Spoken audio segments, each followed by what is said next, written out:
안녕하세요. 제 이름은 김미경입니다. 올해로 75이 되었네요. 이 나이에 무슨 사랑이냐고 손가락질할지도 모릅니다. 하지만 제 가슴속에는 50년을 품고 살아온 비밀이 있습니다. 그 비밀이 이제야 세상 밖으로 나올 때가 된 것 같아 용기를 냈습니다. 어쩌면 이 이야기가 누군가에게는 공감이 되고 또 누군가에게는 작은 위로가 될 수 있기를 바라면서요. 이야기는 제가 21살이던 해로 거슬러 올라갑니다. 저는 서울 변두리의 작은 공장에서 미싱사로 일하고 있었습니다. 하루 종일 재봉틀 소리에 파묻혀 살았죠. 고된 노동이었지만 어린 여공들 여럿이 모여 깔깔대며 웃는 낙에 하루하루를 버텼습니다. 그러던 어느 날 공장에 새로운 기술자가 들어왔습니다. 바로 이재환 씨였죠. 재환 씨는 저보다 3살 많은 24이었습니다. 훤칠한 키에 선한 눈매, 그리고 언제나 잔잔한 미소를 띠고 있었어요. 처음 그를 본 순간 제 심장이 쿵 하고 떨어지는 것 같았습니다. 그전까지는 남자에 대해 별 관심도 없었고 그저 열심히 돈 벌어서 고향에 계신 부모님께 보내드려야 한다는 생각뿐이었는데 재환 씨를 보고 나니 온통 그의 생각뿐이었습니다. 재환 씨는 매일 아침 공장에 나와 기계를 점검했고 가끔은 저희가 미처 해결하지 못하는 고장들을 능숙하게 고쳐주곤 했습니다. 그럴 때마다 저는 슬쩍슬쩍 그를 훔쳐봤습니다. 기름때 묻은 작업복을 입고도 빛이 나는 사람이라고 생각했죠. 그는 언제나 친절하고 다정했습니다. 저희 여공들에게도 허물없이 대해주었죠.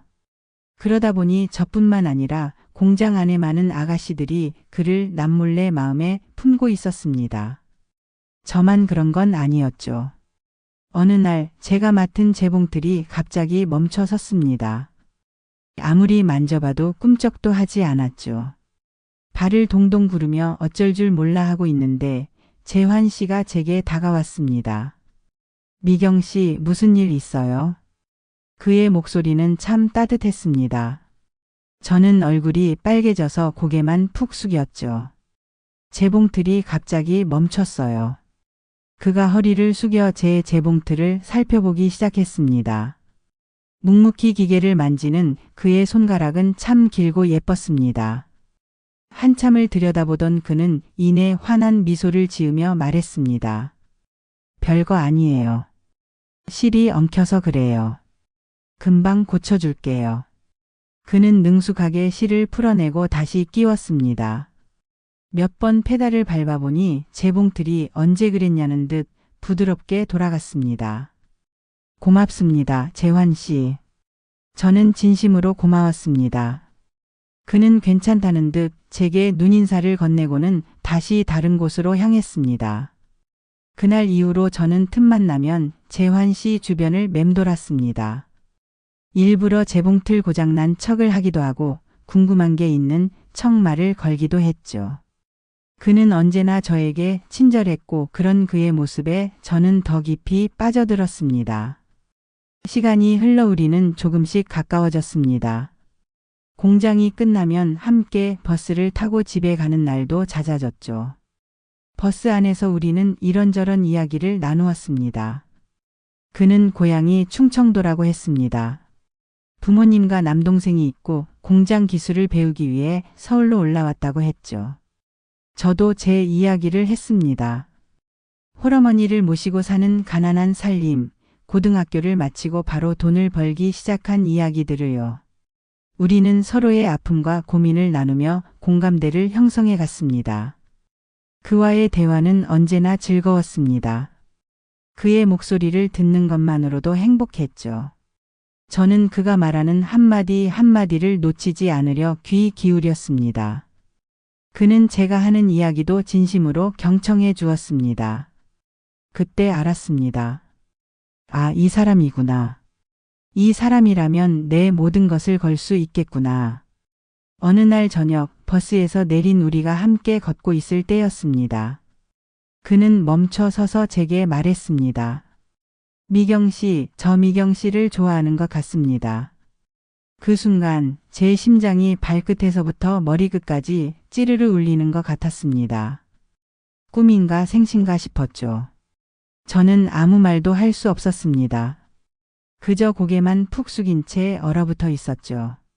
갑작스러웠나요? 미안해요. 하지만 더 이상 숨길 수가 없어서. 그의 목소리가 조금 떨렸습니다. 저는 천천히 고개를 들었습니다. 그의 눈빛은 흔들림 없이 저를 향해 있었습니다. 그 눈빛에서 진심이 느껴졌습니다. 저는 용기를 내어 말했습니다. 저도 재환 씨를 좋아해요. 그 순간 그의 얼굴에 환한 미소가 번졌습니다. 우리는 서로 마주보며 한참을 웃었습니다. 그날 이후로 우리는 연인이 되었습니다. 공장 사람들에게는 비밀로 했죠. 당시에는 공장 내 연애를 좋지 않게 보는 시선도 있었고 혹시라도 소문이 나면 그에게 피해가 갈까봐 걱정이 되었습니다. 그래서 우리는 사람들 눈을 피해 몰래 만났습니다. 퇴근 후 한적한 공원 벤치에 앉아 이야기를 나누거나 주말에는 영화를 보러 가기도 했죠. 그와 함께하는 시간은 꿈만 같았습니다. 밤늦게까지 전화로 속삭이던 순간들, 서로의 손을 잡고 걷던 그 순간들이 아직도 생생합니다. 그는 제게 첫사랑이었고 제 전부였습니다. 우리는 결혼을 약속했습니다. 돈을 더 모아서 작은 집을 얻고 예쁜 가정을 꾸리자고 맹세했죠. 그의 꿈은 작은 카센터를 차리는 것이었고 저는 그의 꿈을 응원하며 열심히 돈을 모았습니다. 미래는 밝았고 우리의 사랑은 영원할 것 같았습니다. 행복은 그리 오래가지 않았습니다. 어느 날 재환 씨가 갑자기 공장에 나오지 않았습니다. 하루 이틀 사흘 그의 소식은 들려오지 않았습니다. 저는 너무나 불안했습니다. 혹시 무슨 일이 생긴 건 아닐까? 그에게 무슨 변고라도 생긴 건 아닐까 노심초사했죠. 애가 타서 밤잠을 설쳤습니다. 전화를 해봐도 연결이 되지 않았습니다. 결국 참지 못하고 그의 하숙집을 찾아갔습니다. 하숙집 아주머니는 한숨을 쉬며 말했습니다. 어휴, 재환이 말이지? 고향의 부모님이 갑자기 위독하시다고 해서 어제 새벽에 급하게 내려갔어. 경황이 없어서 아무한테도 말 못하고 갔을 거야. 청천벽력 같은 소리였습니다. 저는 그 자리에 주저앉을 뻔했습니다. 왜 제게 아무 말도 없이 떠났을까? 혹시 제가 부담스러웠던 건 아닐까 하는 온갖 생각이 들었죠. 서운함보다 걱정이 앞섰습니다. 부모님께 무슨 큰일이라도 생긴 건 아닐까? 그가 얼마나 힘들까 하는 생각에 눈물이 왈칵 쏟아졌습니다. 며칠이 지났을까요? 공장에 그의 남동생이라는 사람이 찾아왔습니다. 저를 보자마자 고개를 숙이며 연신 죄송하다고 말했습니다. 그는 재환 씨의 부모님이 위독하신 것이 사실이며 재환 씨가 가문의 대를 이어야 할 장남이라 고향에 붙들려 가게 되었다고 했습니다. 그리고 가장 중요하고 충격적인 소식은 그가 이미 고향에서 정해진 혼약자가 있었다는 것이었습니다. 재환 씨의 부모님이 위독해지자 혼약을 서두르라는 집안에 강한 압력이 있었다고 합니다. 재환 씨는 이 사실을 제게 차마 말할 수 없어 힘들어하다가 결국 저에게는 말도 못하고 떠날 수밖에 없었다는 것이었습니다. 그의 동생은 형님이 미경 씨를 잊지 못해 매일 밤 술로 지새고 있다고 전했습니다. 하지만 집안의 장남으로서 부모님의 뜻을 거역할 수 없었고 고향에 내려가자마자 정혼자와 혼례를 올리기로 했다는 비통한 소식까지 전했습니다. 그 순간 제 세상이 무너지는 것 같았습니다. 억장이 무너진다는 표현이 딱 맞는 상황이었죠. 눈앞이 캄캄해지고 아무 소리도 들리지 않았습니다. 그저 망치로 머리를 세게 얻어맞은 듯 멍했습니다. 그의 동생은 제게 재환 씨가 보낸 마지막 편지를 건네주었습니다. 엉망진창으로 구겨진 편지 봉투를 보자마자 눈물이 쏟아졌습니다. 편지에는 재환 씨의 진심이 담겨 있었습니다. 저를 너무나 사랑하지만 집안의 대를 이어야 하는 장남으로서 도리를 다해야 한다는 그의 고통이 고스란히 느껴졌습니다. 그는 제게 미안하다는 말과 함께 부디 자신을 잊고 행복하게 살라는 말을 남겼습니다. 자신은 평생 저를 가슴에 묻고 살겠다고 했죠. 그 편지를 읽고 저는 며칠 밤낮을 울었습니다. 밥도 먹지 못하고 잠도 자지 못했습니다. 매일 밤 베개를 끌어안고 목 놓아 울었죠. 왜 하필 우리에게 이런 시련이 닥쳤을까? 왜 우리는 행복할 수 없을까? 원망스럽고 분했습니다. 하지만 제가 할 수 있는 것은 아무것도 없었습니다.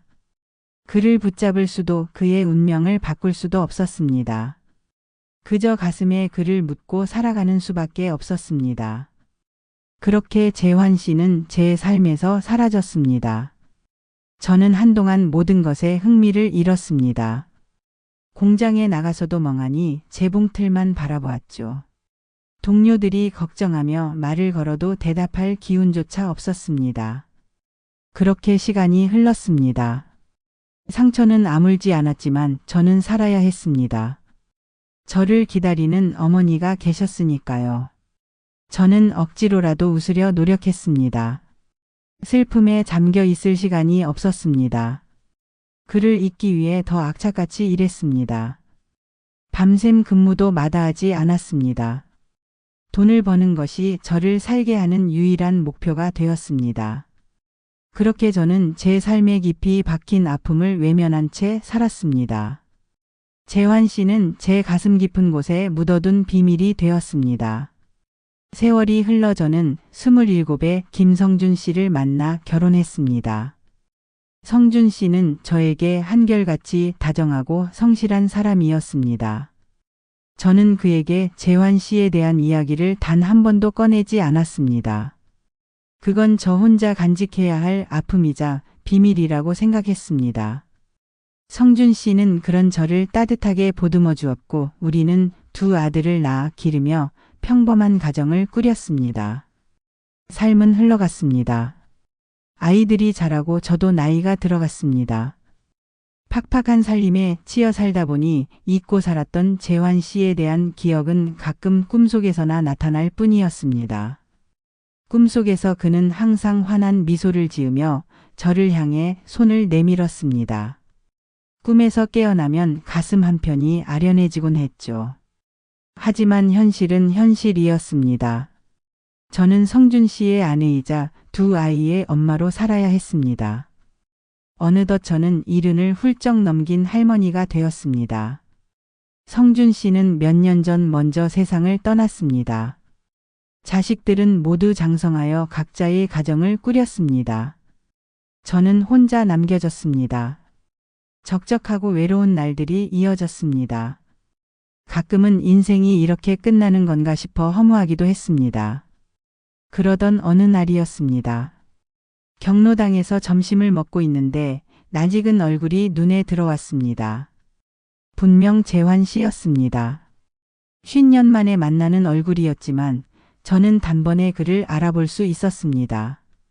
세월의 흔적이 고스란히 담긴 주름진 얼굴이었지만 그 특유의 선한 눈매와 잔잔한 미소는 변함이 없었습니다. 제 심장이 다시 쿵 하고 내려앉는 것 같았습니다. 마치 21살의 제가 된 것 같았죠. 저는 그 자리에 얼어붙어 아무것도 할 수 없었습니다. 그가 저를 알아볼 리 없다고 생각했습니다. 저 역시 그동안 많이 변했을 테니까요. 그런데 그가 천천히 저에게 다가왔습니다. 미경 씨 맞죠? 김미경 씨. 그의 목소리는 여전히 따뜻했습니다. 저는 눈물이 왈칵 쏟아질 것 같아 간신히 참았습니다. 고개만 끄덕이자 그의 얼굴에 환한 미소가 번졌습니다. 아, 정말 미경 씨 맞구나. 이렇게 다시 만날 줄이야. 저는 말을 잇지 못했습니다. 50년이라는 세월이 주마등처럼 스쳐 지나갔습니다. 저는 애써 침착한 척하며 말했습니다. 재환 씨 오랜만이네요. 어떻게 여기 계세요? 그는 경로당의 새로운 회원이라고 했습니다. 동네가 재개발되면서 살던 곳을 떠나 이곳으로 이사 오게 되었다고 했죠. 그렇게 우리는 다시 만났습니다. 10년이라는 긴 세월이 흐른 뒤에. 그날 이후로 우리는 매일 경로당에서 만났습니다. 처음에는 어색했지만 곧 우리는 21살의 그 시절로 돌아간 듯 편안해졌습니다. 그는 여전히 다정했고 저는 그의 옆에 있는 것만으로도 행복했습니다. 우리는 지난 10년간의 이야기를 나누었습니다. 그는 고향에서 부모님 뜻대로 정혼자와 결혼하여 아들 셋을 두었고 정년퇴직 후 아내와 사별하여 혼자 살고 있다고 했습니다. 저도 제 이야기를 했습니다.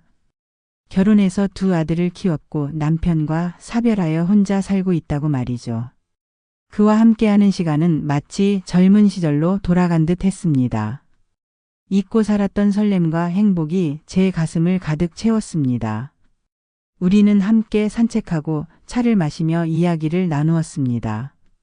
그의 눈빛은 여전히 저를 향해 있었고 그 눈빛에서 저는 10년 전의 사랑을 다시 느낄 수 있었습니다. 우리의 만남이 잦아지자 경로당 안에서는 소문이 돌기 시작했습니다.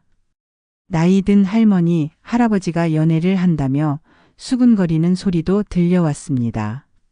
처음에는 조금 신경이 쓰였지만 재환 씨는 그런 시선에 아랑곳하지 않았습니다. 그는 저에게 진심으로 대했고 저는 그의 진심에 용기를 얻었습니다. 어느 날 재환 씨가 제게 조심스럽게 물었습니다. 미경 씨, 우리 남은 인생 함께 할까요? 그의 말에 저는 한참을 망설였습니다. 이 나이에 무슨 새로운 시작이냐고 할 사람들도 있을 테고 자식들에게는 어떻게 말해야 할까 하는 걱정도 앞섰습니다. 하지만 그의 눈빛을 보는 순간 저는 더 이상 망설일 수 없었습니다. 10년을 기다려온 사랑이었습니다. 이제 와서 놓칠 수는 없었습니다. 네, 재환 씨. 우리 함께해요. 제 대답에 그의 얼굴에 환한 미소가 번졌습니다. 우리는 서로의 손을 잡았습니다. 주름진 손이었지만 그 속에서 느껴지는 온기는 여전히 따뜻했습니다. 우리는 남은 인생을 함께하기로 약속했습니다. 하지만 현실은 그리 녹록지 않았습니다. 가장 큰 문제는 자식들이었습니다. 제 아들들은 처음에는 저의 새로운 관계를 이해하지 못했습니다. 특히 큰아들 이성진은 강하게 반대했습니다. 엄마, 이 나이에 무슨 재혼이에요? 주위 사람들 시선은 생각 안 하세요. 그리고 그분은 대체 어떤 분인데요? 우리가 아빠 돌아가신 지 얼마나 됐다고 벌써. 성진이의 말에 저는 상처받았습니다. 제가 살아온 세월과 아픔을 이해해주지 못하는 아들이 야속했습니다. 하지만 저는 물러서지 않았습니다. 엄마도 엄마 인생이 있어. 너희 아빠는 정말 좋은 사람이었지만 엄마도 사람이야. 외롭고 힘들 때 기댈 사람도 필요한 법이야. 그리고 재환 씨는 엄마에게 정말 소중한 사람이야. 저는 아들에게 재환 씨와의 과거를 이야기할까 말까 수없이 고민했습니다. 하지만 지난 10년간 묻어두었던 비밀을 꺼내기에는 너무나 조심스러웠습니다. 만약 아들이 재환 씨를 아빠의 자리를 넘보는 사람으로 오해할까 봐 두려웠습니다. 게다가 아빠와 결혼하기 전의 일이라 해도 어쩌면 아들에게는 배신감으로 느껴질 수도 있다는 생각이 들었습니다. 그래서 저는 그저 그가 소중한 사람이라고만 말할 수밖에 없었습니다. 아들은 여전히 불만스러운 표정이었지만 더 이상 강하게 반대하지는 않았습니다. 재환 씨의 자식들도 처음에는 놀랐지만 의외로 담담하게 받아들였습니다. 특히 그의 막내 아들 김성우는 저희의 관계를 지지해 주었습니다. 아버지가 평생 외로워하셨는데 이렇게 좋은 분 만나셔서 행복하게 지내시면 좋죠. 두 분이 행복하시면 그게 제일 중요하다고 생각합니다. 성훈 씨의 말에 저는 참 고마웠습니다. 자식들의 마음을 얻는 것이 쉽지 않다는 것을 알기에 그의 따뜻한 말 한마디가 큰 위로가 되었습니다. 우리는 먼저 동거를 시작하기로 했습니다.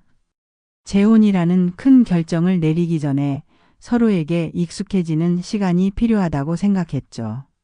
재환 씨는 자신의 살던 집을 정리하고 제 집으로 들어왔습니다. 처음에는 어색했지만 곧 우리는 함께 사는 것에 익숙해졌습니다. 아침에 눈을 뜨면 옆에 그가 있고 함께 밥을 먹고 함께 산책하고 함께 텔레비전을 보는 일상이 행복했습니다. 사소한 다툼도 있었지만 우리는 서로를 이해하고 배려하며 극복해 나갔습니다.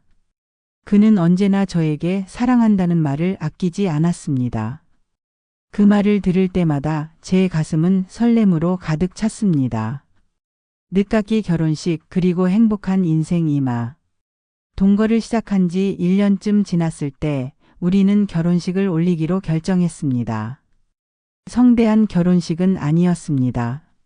자식들과 몇몇 친한 지인들만 모시고 조촐하게 진행했습니다.